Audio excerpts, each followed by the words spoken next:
down across the fence, we check in with an organizer of an upcoming conference for Vermont dairy producers. We'll find out what's on tap at this year's event and learn what's on the mind of one dairy farmer as he heads into 2024. Good afternoon and welcome. I'm Jolie Whitney. From floods to feed costs, the last few years haven't been the best for northern New England's dairy industry. But if there is one thing all dairy farmers have in common, it's their resilience and creativity when it comes to problem solving and getting the job done. My guest today is Dale Tatreault. He's a member of Vermont Dairy Producers Conference Committee. Him and his brothers operate Hidden View Farm in Champlain, New York. Thank you for joining us today, Dale. You're welcome. And before we get into details about the conference, could you tell me a little bit about your farm in Champlain? So yeah, we milk, we have 1,200 head of cattle, milk about 630, ship our milk to Agamart, which supplies Cabot and macadam cheese.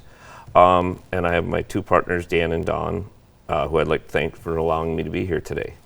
Absolutely. And you live obviously on the other side of Lake Champlain, but you work very closely with a lot of Vermont producers and companies. Can you tell me about that collaboration? So our custom crop harvester is from Vermont. Our manure applicators are from Vermont.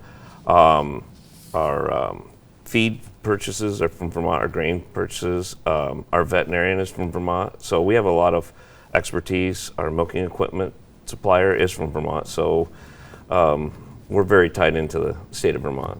Yeah, absolutely. A lot of going back and forth over Lake Champlain. Yes. And before we get too far into it, I want to tell the viewers at home the 2024 Vermont Dairy Producers Conference is taking place on February 20th, and that's at the Doubletree by the Hilton in South Burlington. And you can go to the website on your screen for registration and details. And Dale, you're a member of the committee, so you had a little bit of say in what's going to be on tap this year. What do you look forward to hearing? I look forward to hearing Elaine Foisey and her depiction of how to transition the farm one way or another, either if you have family members or something else, because no two farms are the same, and she has a great viewpoint on what to do for the next 10 years, 20 years of your operation. And working obviously you're here today, but working in a dairy industry is a lot of work and a lot of hard hours, and this is an opportunity to see other people in the same industry. Why is it so important for you as a dairy producer to go? Well, meeting other farmers, talking to some of these great people that we've pulled in as a board or cast, I should say, to give lectures, and it's just good networking, and a lot of people have the same issues you have, and like you said, the floods and stuff like that, and remedy situations, and what are you doing on your farm and how's it working and stuff like that. And this is a very dairy-centered event, obviously, as we've been talking about, but why should the public care about an event like this? Well, we're getting fewer and fewer dairies out there, and I think the public should be concerned about what's going on with the dairy industry and in our communities, and there's less and less of us every day. And you spoke already about who you're looking forward to hearing speak at this conference, but what are some key issues that you hope are on the table? Stuff about transitioning farming, stuff about retaining, I shouldn't say stuff, but things about retaining employees. And every business today is having trouble finding employees, but not just finding employees, but retaining the best employees that you can. That's something that's going to be crucial to listen to. And you're a veteran to this conference, you go year after year, but why is it important for you to go each time? There's something new and different for everybody and everything. There's so, there's such an eclectic group of speakers that the board brings in, so there's something for everyone. And I think if you can't come away from something from this conference, I should say, that you missed it. You missed the boat. Absolutely. And you mentioned before transitioning and planning some generational moves for farms. Why is that something that's so important? Well, like I said, with the shrinking dairy world, there's so few less farmers, and there's going to be less farmers. There's more farms that are like the large businesses that are merging, and I think trying to keep your family farm or your family business continuing, however you choose to do so, is huge in this industry that we're in. And one of the segments of the conference is talking about consumer preferences when it comes to protein drinks. Can you tell me why that's so important?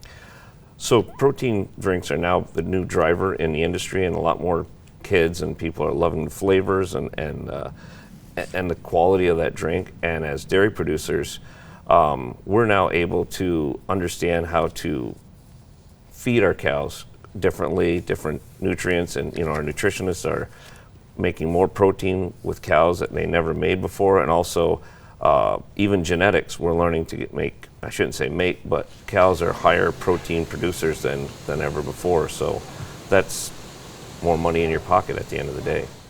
So obviously you're talking about dairy, but what are some other, they were talking about protein drinks. What does that mean? What's an example of that?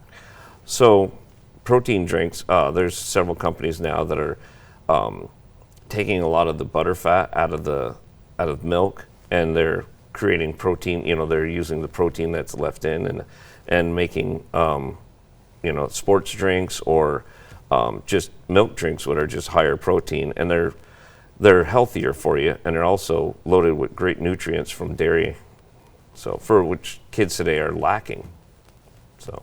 All right, and of course, working in agriculture or farming, or dairy farming in this case, profitability is never much off your mind. And Dr. Mark Thomas, I believe, Yes. Thomas is going to be speaking about that at the conference. But what are strategies that you use as a dairy farmer to stay profitable? So one of the big strategies is, in my farm, is if you can't measure it, you can't measure. If you can't measure it, you can't manage it. So if you don't know what you're doing as far as being able to, from what's this value, what's this worth, and what is this, if you don't have these metrics for numbers, then you're kind of running around in a circle and lost in the woods. So, and that's exactly what he brings to the table, is what, why, and how. Is that why you bring consultants onto the farm to help quantify stuff like that? Absolutely. Consultants, go to several different farms while you're just on your one farm, and that's all you see. And they say, they'll see 100+ farms, so they see a whole different thing. And then they deal with other consultants who may see another 1,000 farms. So it's a great way to get knowledge from these people. Sure, and we talked about working both on Vermont and New York side. Are your consultants coming from Vermont, or are you working with New York consultants? Both. They're from all over. And these people that I work with, will work with different dairies in totally different states, all down New England and New York and around, and possibly in other parts of the country. And what do you want attendees to take away from this conference? Maybe there's something they can bring back to their farm and add profitability, or maybe something they could find that would make their life more enhanced so they can get away from the farm a little bit more, or just something added to the farm. And I think all these speakers have something that can give you some hope that there is a future in dairy.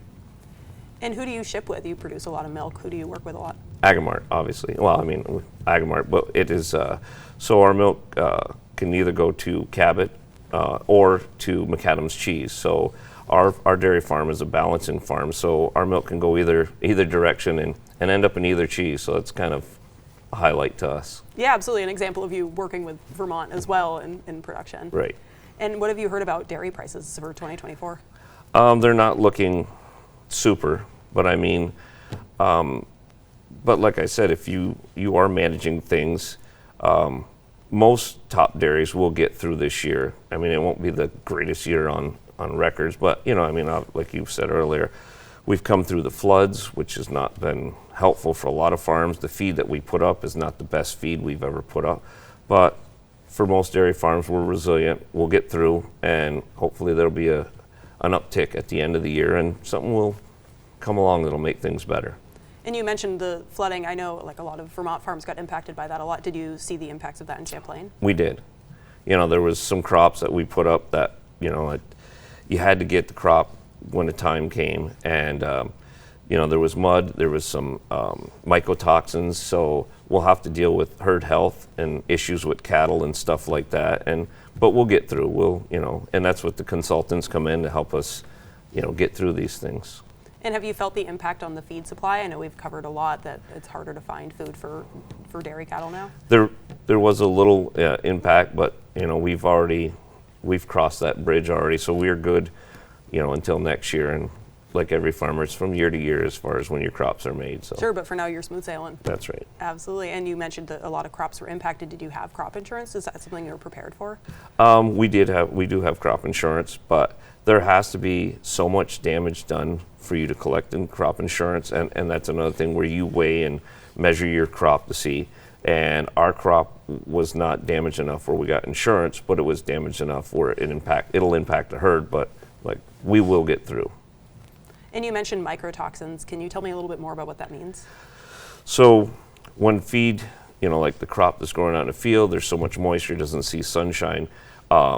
These toxins can leach onto the plants and grow, and then when you harvest them, then they continue to grow when you store them, and then when you feed the cow, it'll cause issues in the cow's gut and stuff like that. So you have to feed different nutrients, or I should say, different binders and stuff to help, alleviate the toxins, and so the cow will be healthy and stay producing.